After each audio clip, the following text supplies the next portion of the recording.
our chief guest, Principal Secretary, Madam Fatma Mohammed, our host, the High Commissioner to Uganda, Ambassador Angelina Wapakabulo, Your Excellencies, the Ambassadors, distinguished guests, ladies and gentlemen, you're most welcome, and permit me, on behalf of Uganda Tourism, to welcome you and thank you for coming to be part of the celebration of our 54 years of maturity.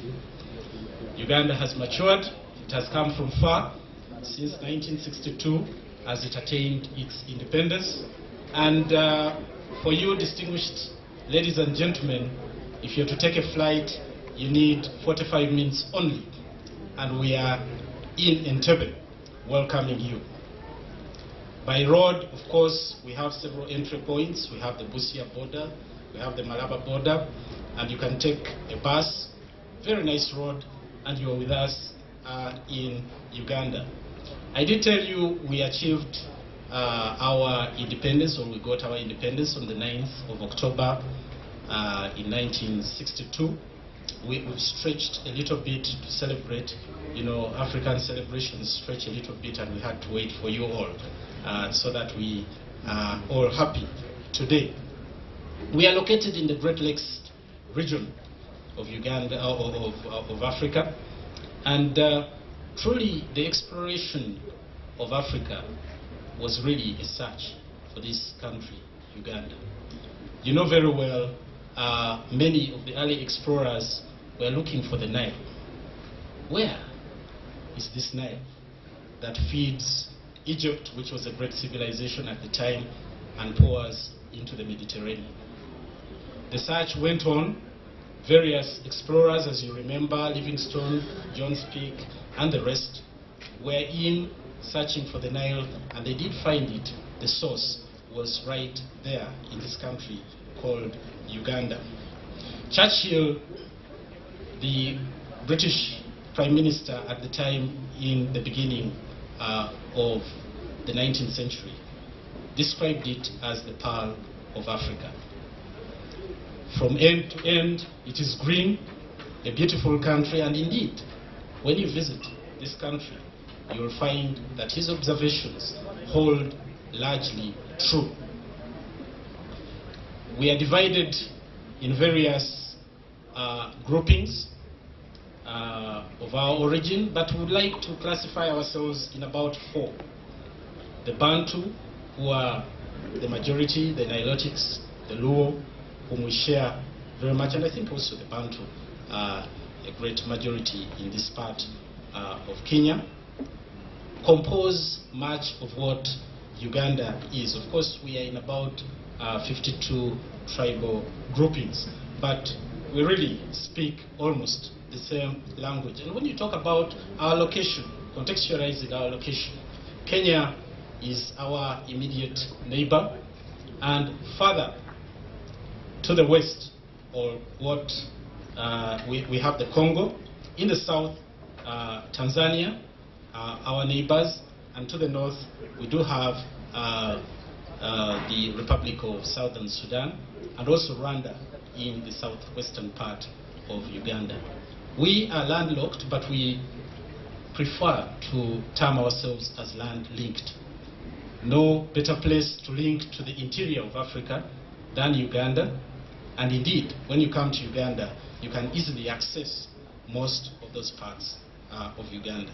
We had a turbulent past, but may I say, since around 1986, we've been really stable. We've built and solidified this presence. We've rebuilt our infrastructure, and indeed, when you come to Uganda, you can access all the places. The people are friendly. The weather is excellent. We share much of the weather characteristics with our neighbors, good friends, Kenyans. The weather you'll find in Uganda is exceptional because of our location. Yes, we are at the equator, astride the equator, but at a higher altitude, and therefore you will find weather that is acceptable, more or less what you find right now. It gets a bit cold in Nairobi, a little colder than what we have back home. But This is pretty much the weather you will find in Uganda. How do we get there? The road network is excellent, as I told you. We have now a single border crossing. You do not have to go through the Kenyan border, then go to the Ugandan border. It's a border crossing. We have introduced the uni visa. For those out of the East African region, you just need one visa that will take you to the 3 sister countries, Kenya, Uganda, and Rwanda, at just one visa of $100. We've introduced the e-visas. We have visa on arrival. The airlines take you all into Uganda through the Entebbe airport, so really getting to Uganda has never been much easier. And when you reach there, the range of accommodation is excellent. You have accommodation types for all, right from the 5-star accommodation facilities right to the homestays, people welcoming you to their homes. All over the country, they're extremely welcoming people. And when you get there, there's a lot to eat. Uganda is an agricultural country. We produce a lot of fresh, and the variety is wide. We also have what we term as our street and fast food. I don't know, some of you have tasted Rolex. Rolex is our latest invention, and you need to test it. Yes, when you reach there, please ask for a Rolex. You will love it.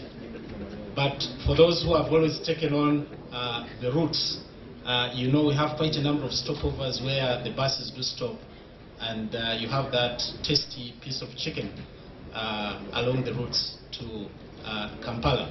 Most of those who come to Uganda will tell you that is a piece I'll not forget. Ask them and do enjoy it when you do come to Uganda. But when you reach there, what do you do? Uganda has a wide array of things you can do. Of course, many do come for business. Many come to visit friends and relatives. But I also want to talk about those who come for leisure. What is there to see in Uganda? And the variety is wide. I invite you to visit the wildlife in Uganda. It is excellent. We do have a wide array of what we call the Big Five, but our side, we now term it as the Big Six, because right to the southwest of the country, you're able to see the mighty gorillas as well. We share this with Rwanda, and 54% of this crop is in Uganda. You're able to see all this. So Uganda is the land of the Big Six. Please do come and visit them. We're a birding destination with over 1,050 recorded species of birds found in this great location. We also have a number of other, wide variety of animals. We have excellent nature. Uganda is surrounded by a rim of mountains.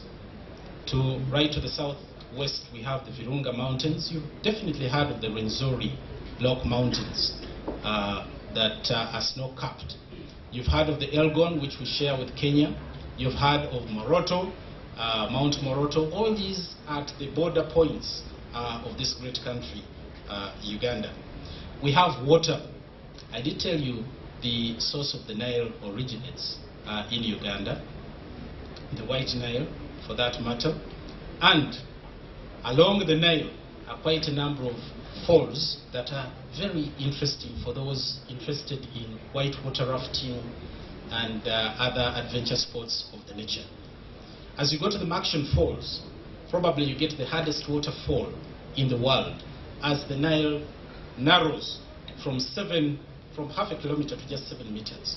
It's probably the hardest waterfall.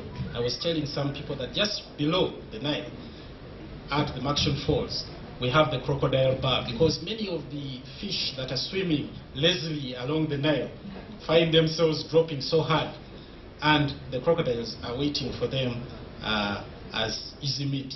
When you get there, you will see perhaps one of the widest concentration of crocodiles in the place. We have the Rift Valley, the western part of the Rift Valley, and a number of hot springs along the way. I do like to talk about the culture in Uganda. As I told you, we have quite a number of tribal groupings, and all come with a different set of cultural attractions. 4 kingdoms, very well recognized, and a number of chiefdoms within the country, and they come with a wide array of expressions of dance, some of which you were able to partake, and many more you will see later this evening. But we've also progressed to the modern, and we'll be giving you a bit of our music, which is very danceable, catchy tunes that you will definitely enjoy. We are good at drama as well. A number of comedians originate from our place.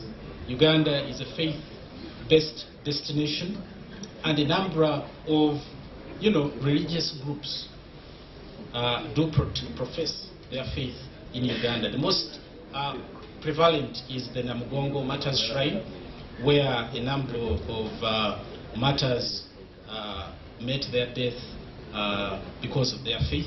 On June the 3rd, always, we all congregate in Namugongo. Over 1 million people, several people walk right from Nairobi to Uganda to profess their faith, to share the faith of those people, the Pentecostals, the Islamic faith. It is a confluence of religious faith. I just want to end on the point of why is tourism very important to us. Definitely brings in the foreign exchange.